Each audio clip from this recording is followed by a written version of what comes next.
कौन बनेगा नेता। नगर निगम के चुनाव पास आने वाले थे।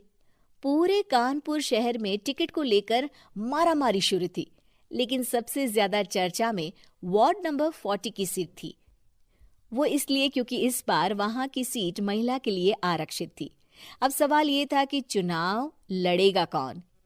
इससे पहले ठाकुर साहब वहां से पार्षद थे और इस बार उन्होंने अपनी पत्नी सीमा ठाकुर को टिकट दिलवाई और ठाकुर साहब की शान के कारण सीमा जी ने 20,000 वोटों से चुनाव जीत लिया। अरे बधाई हो सीमा भाभी, अब तो आप वार्ड की पार्षद बन गई हैं। अब तो हमारे काम आप ही करवाएंगी। अरे ये तो सिर्फ नाम की पार्षद बनी है, वो तो महिला सीट आ गई, वरना पार्षद तो मुझे ही बनना था।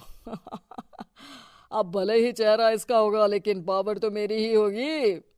अरे वाह भाई साहब, क्या दिमाग लगाया है आपने भी।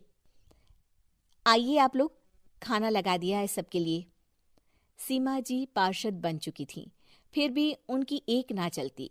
सारे काम ठाकुर साहब खुद ही संभाल लेते और जहां जरूरत पड़ती वहां सीमा जी का अंगूठा लगवा लेते। सीमा जी ज्यादा पढ़ी लिखी भी नहीं थी। एक दिन ठाकुर साहब और सीमा एक प्रोग्राम में जाते हैं। अरे ठाकुर साहब, आप आ गए। ओहो, पार्षद मैडम भी आ गई हैं। स्वागत है आप दोनों का। लगता है हमारे पार्षद फंड का सही इस्तेमाल हो रहा है। चलिए अब उद्घाटन करते हैं। ये लीजिए ठाकुर साहब कैची, आप ही सबसे पहले प्रवेश कीजिए। सब लोग आगे निकल जाते हैं और सीमा जी पार्षद होने के बावजूद भी पीछे खड़ी रह जाती हैं। वो देखती हैं कि वेलकम बोर्ड पर उनका नाम है, लेकिन महिला होने के कारण कोई उनका सम्मान नहीं कर रहा।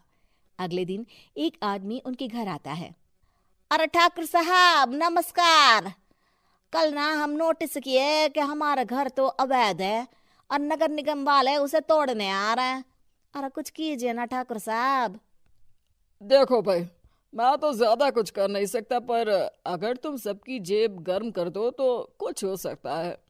कुल मिलाकर 4 लाख लगेंगे। अरे 4 लाख ठाकुर साहब?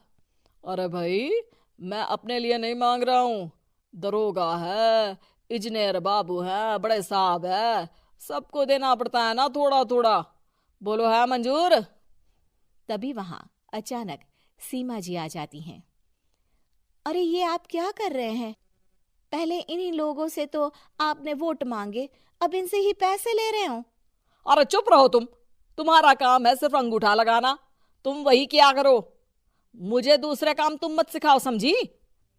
और तुम ना जाओ, अब पैसे लेकर आओ, वरना जेसीबी किसी भी वक्त आती होगी।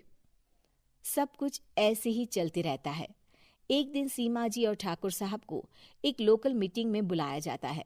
वहां पर कई और अधिकारी लोग भी मौजूद रहते हैं।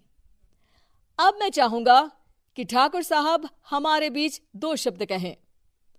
मेरे प्यारे भाइयों और बहनों, आज मेरा सौभाग्य है कि मैं आप सबकी सेवा दिन रात कर पा रहा हूं।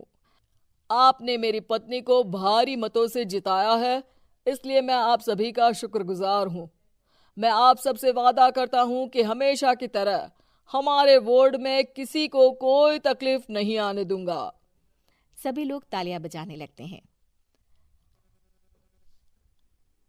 अब मैं माननीय पार्षद मैडम को स्टेज पे बुलाना चाहूंगा।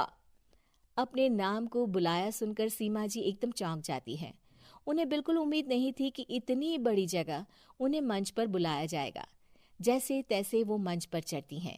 ऊपर जाते ही सीमा जी को सारी पुरानी बातें याद आ जाती हैं कि किस तरह उनके पति उन्हें कभी भी आगे बढ़ने नहीं देते और उनके नाम से गलत काम करते हैं। वो बोलने लगती हैं। मैं आपके वार्ड की पार्षद सीमा हूं। आप में से बहुत कम लोग ही मुझे जानते होंगे, क्योंकि इससे पहले मुझे कभी ऐसा मौका ही नहीं मिला। सारे मौके मेरे पार्षद पति यानी आपके ठाकुर साहब ही लेते रहे, लेकिन आज ये मौका मुझे मिला है तो मैं इसे ऐसे ही नहीं जाने दूंगी। मैं आपको ये बताना चाहती हूँ कि आपके ठाकुर साहब मेरे नाम की आड़ में गैर कानूनी काम करते हैं, जिस पर अंगूठों के निशान मेरे होते थे। इसीलिए मैं अपनी गलती मानती हूँ और आज अपने पद से इस्तीफा देती हूँ, ताकि आगे से कोई गलत काम ना हो पाए। अब फैसला आप सबके हाथ में है कि आप हमें क्या सजा देना चाहते हैं। सीमा जी की बातें सुनकर ठाकुर साहब के चेहरे का रंग उड़ जाता है और वो शर्म से मुंह नीचा करके वहां से चले जाते हैं और पद से इस्तीफा देकर ही सही सीमा जी अपने आप में आत्मविश्वास महसूस करती हैं।